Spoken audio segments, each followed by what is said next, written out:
ગોસાઈજીના બેઠક જે છે, જ્યાં વડી ભાત મંગાવ્યા હતા ઠાકોરજી, આ લીલાની વાત મેં કરેલી છે. એટલે અનુસંધાનમાં ત્યાંથી પૂછ્યું, રામદાસની ગુફા જોવી છે? હા. એ રામદાસને મુખ્યાજી પહેલાં બનાવ્યા, એની ગુફા આજની તારીખમાં લાઇટ નથી, આટલી જ ગુફા છે. અંદર જોવા જેવું, દર્શન કરવા જાવ તો એવી જ શીતળતા લાગે.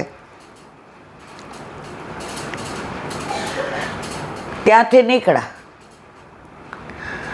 સુરભીકુંડ દર્શન કર્યા, પરમાનંદાસજીનું દ્વાર. બહાર નીકળ્યા તો હરજી કુંડ, બાળોતિયા કુંડ અને મુખારવિંદ આવ્યા. રોજ આટલી માનસી કરો ને તો ગિરિરાજ બાબા રાજી થઈ જાય. પણ આપણે બધે જઈએ છીએ, ઠાકોરજીને ક્યાંય શોધતા નથી. આપણે ઢુકે દાવજી ગયા, પૂછ્યું કે નીચે લીલા કરે છે? દાવ ભૈયા થોડી અમારે લાગવગ લગાવો ને, અમને કરાવો ને દર્શન. સુરભી ગાય તો કૃપાળુ જ છે, એના ચરણારવિંદ જેવા તો વિનંતી કરી કે આપ છો તો ઠાકોરજી હોય જ, તો આપને તો દર્શન થાય છે. એક ક્ષણ માટે એવા નેત્ર આપો ને, અમને ઠાકોરજીને દર્શન થાય. નથી કરતા. વ્રજમાં જઈએ ત્યારે કહીને જ જઈએ, યમના પાન કરવા જાય, ગિરિરાજ બાબાની પરિક્રમા કરવા જાય અને જારીજી ભરવા. કોઈ એવું કહેતું નથી ઠાકોરજીને ગોતવા જાય. હું જ નથી કહેતી. જેથી આપણો ધ્યેય ગોલ એ હશે ને કે ઠાકોરજીને શોધવા, ભલે ને આ જન્મે નહીં તો આવતે જન્મે, એના પછી પણ શોધવા જઈએ છીએ, શોધીએ તો મળે. એક દીકરો આવ્યો તો એણે 19 વાર સીએની પરીક્ષા આપી, 19 વાર નોકરી કરતો હતો હારવાર.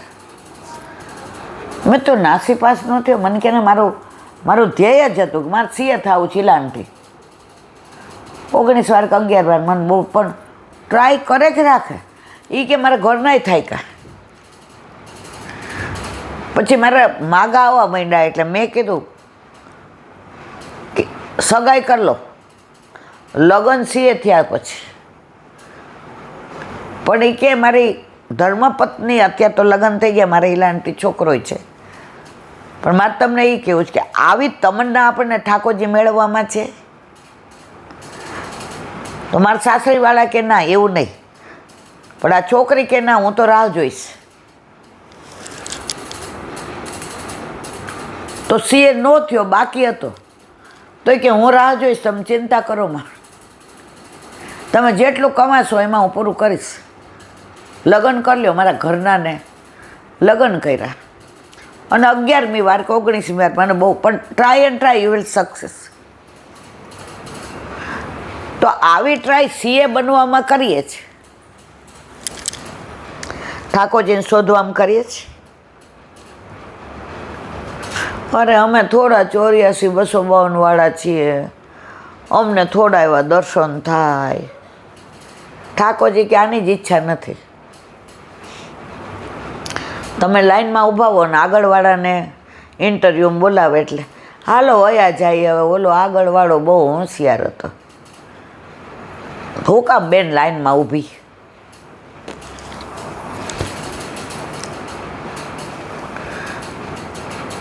હું એફઆઈમાં હતી ને, એફઆઈમાં તો કોનટ હોલમાં બધા ક્યાં અહીંયા બધા લેડીઝ ભેગા થયા. એટલે હું સાયકલ લઈને કંઈક લેવા મોકલી હતી. તો બહાર પૂછ્યું તો કે અહીંયા તો અખિલ મહિલા પરિષદની વક્તૃત્વ સ્પર્ધા છે. એટલે ત્યારે આવું બધું ફોર્મ બોર્મ ભરવાનું આ તે નહીં. એટલે આપણે સાયકલ ચાવી લઈ લોક કરીને અંદર બેસી ગયા. હું સૌથી નાની,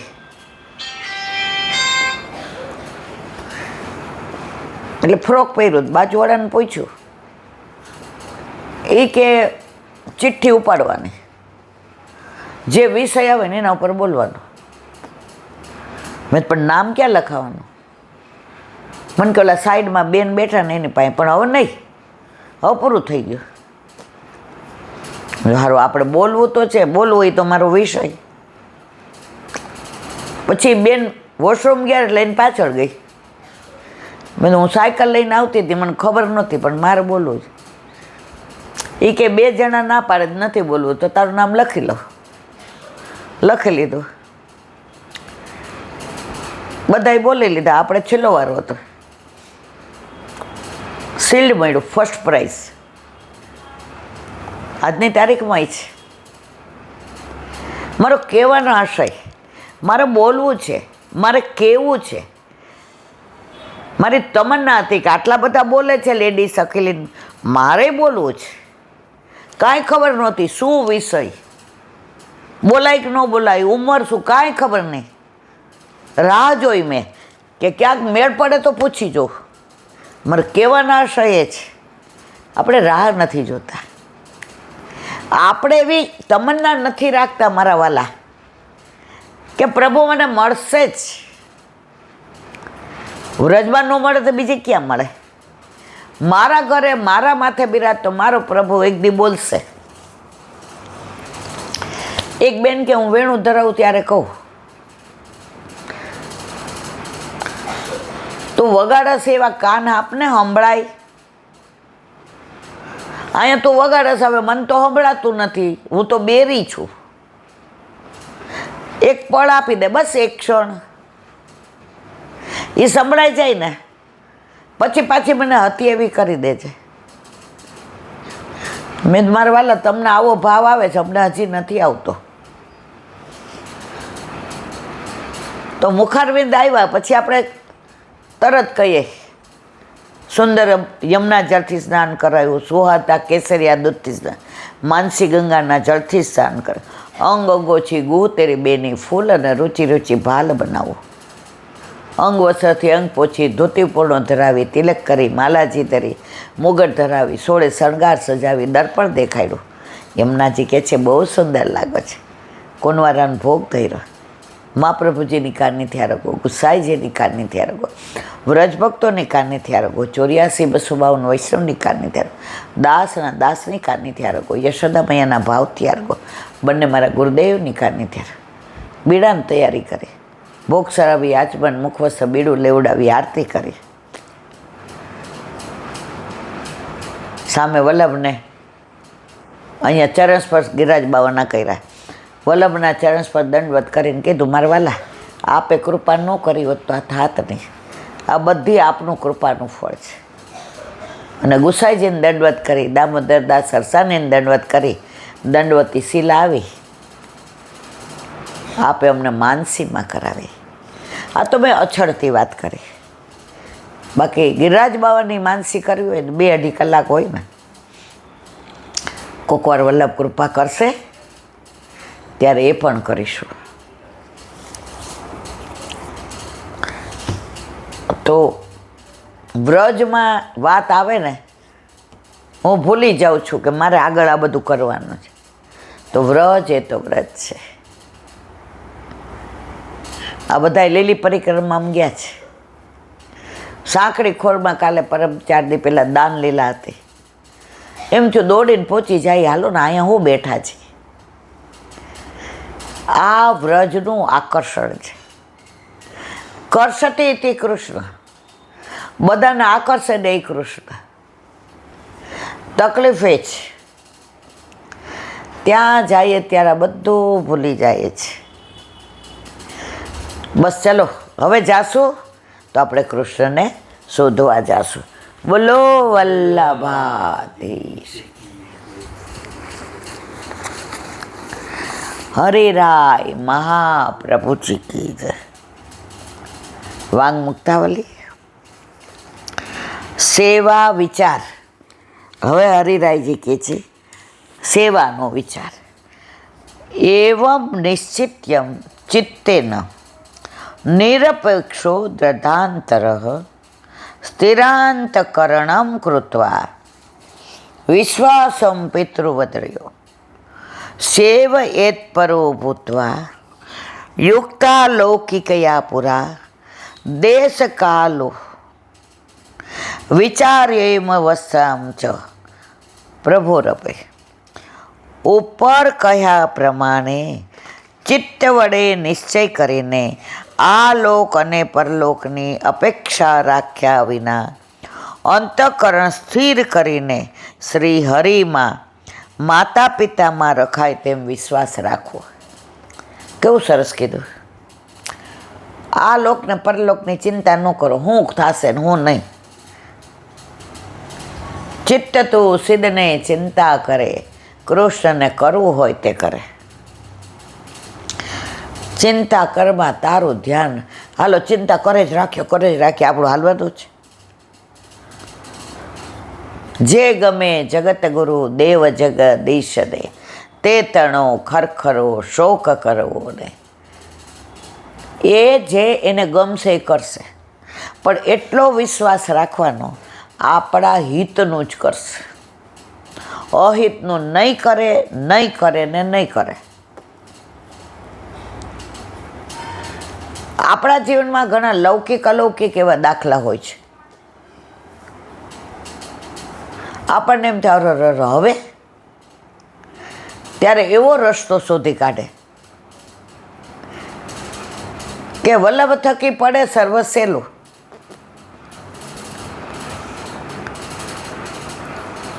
આપણા મા બાપમાં આપણને ક્યારેય અવિશ્વાસ ના આવે. એ ખોટું બોલતા હશે, એ ઉલ્લું બનાવતા હશે. આખી દુનિયામાં સૌથી વધુ વિશ્વાસ આપણને આપણા મા બાપ ઉપર હોય, અને આપણા મા બાપને આપણા ઉપર. તો એવો વિશ્વાસ પ્રભુમાં રાખો.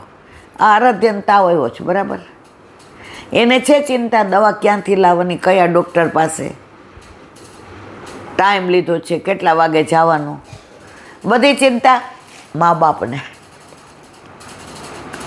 દવા કેટલી પાવાની, કેટલા અંશ પાવાની, ક્યારે પાવાની, કન્યારે કયું મિશ્રણ, આ બધી ચિંતા કોણ? મા બાપ કરે.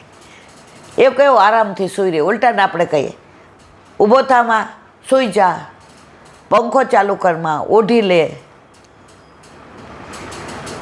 તો જેની હારે 40-50 વર્ષનો સંબંધ છે એ મા બાપ હારે આવો વિશ્વાસ રાખીએ છીએ. તો કરોડો જન્મથી જેનાથી વિખૂટા પડ્યા છે મારા વાલા, એના ઉપર વિશ્વાસ રાખો. એ તમારું અહિત આજે નહીં, કાલે નહીં, ક્યારેય નહીં કરે. હા, તમારા હિતમાં સહેજ કરશે. હવે આને ઓલી ગળી દવા ગમે, ઓલી કડવી દઈ એટલે ઉલટી કરવા માંડે, મને હવે ઉલટી થાય છે, મને આમ થાય છે. પણ મટાડવું હોય ને તો કડવી દવા પીવી પડે ભાઈ. એમ આપણે આ ભવરોગમાં લાગુ પડ્યો છે ને, તો કોક વાર ઠાકોરજી કડવી દવા દે ને તો આ ભવરોગમાંથી છૂટી જવાય મારા વાલા. ત્યારે પાછા આપણે ઈલાબેન અમારી યારે ઠાકોરજી આવું કરે છે. ઠાકોરજી અત્યાર સુધી તમારી યારે આટલું સારું કર્યું એ બોલો છો. હમણાં જ એક વૈષ્ણવ આવ્યા હતા, છેલ્લા 2.5 વર્ષ શીલાબેન ધંધામાં કાંઈ મજા નથી, છોકરાને તબિયત થાય. મેં કીધું જો પહેલાં તો આવી લૌકિક વાતો મારી પાસે કરવી નહીં, મારી પાસે એવો ટાઈમ નથી, અને કોઈએ મને એવા ફોન નથી કરવાના, મારું થતું નથી, મારા છૂટાછેડા. અલા ભાઈ, અહીંયા ક્યાં આવો ટાઈમ છે? આજે માંડ સાંજે 5:30 થી 6:30 વૈષ્ણવને મળું છું, બાકી શિડ્યુલ ગોઠવાયેલું છે. જો ભાઈ તાવ આવે ને તો ડૉક્ટર પાસે જવાય, લગ્ન ન થતો હોય તો લગ્ન બ્યુરોવાળા પાસે જવાય, ધંધો ન હાલતો હોય તો મહેનત કરાય. એ બધું મને ન કહેવાનું હોય. એટલે મહેરબાની કરીને મને કોઈ એવા ફોને કરતા નહીં અને મળવાય. પણ એ જે એમની વ્યાત હતી ને એ જુદી હતી. એટલે કે ઈલાબેન આમ તેમ, એને સાસુ એના ભેગા હતા, એ મને બહુ ગમ્યું. એ કે એના લગ્ન થયા ત્યારે અમે 1 રૂમ રસોડામાં ભાડે રહેતા હતા. પૂછો? હા પાડે. હા, અત્યારે 4 BHK છે. એ કે હા. એ આવી ત્યારે અમારે લેમ્બ્રેટા હતું. અત્યારે પૂછજો ગાડી છે, અત્યારે એ ચલાવીને લઈ આવી ને. એટલે કે હા. એનો વર નોકરી કરતો હતો, અત્યારે ધંધો કરે છે. મેં તો પણ કેવું જ શું બા એ કહો ને મને પછી આમ ચલાવે કે હવે બસ બા કહેલા બેન મારે એ કેવું છે ને કે આટલું બધું સારું કર્યું ત્યારે તે કીધું કે ઠાકોરજી અમારી સાથે જ સારું કરે છે. હવે 2-2.5 વર્ષથી એને થોડું બોડી પેઇન કરે છે, એને થોડીક અશક્તિ લાગે. ડૉક્ટરને બતાવ્યું, બધા રિપોર્ટ કઢાવ્યા, બિલકુલ માનસિક છે. એને એવું થાય છે મારામાં કેલ્શિયમ ઓછું થઈ ગયું છે, મારામાં હિમોગ્લોબિન ઓછું થઈ ગયું છે, મારા હાર્ટના ધબકારા. મેં એને કીધું આખો દી શ્રી કૃષ્ણ શરણમાં કર. પહેલાં મારી યાર સેવામાં નાતી હતી, હવે મોબાઈલ લઈને બેસી જાય છે.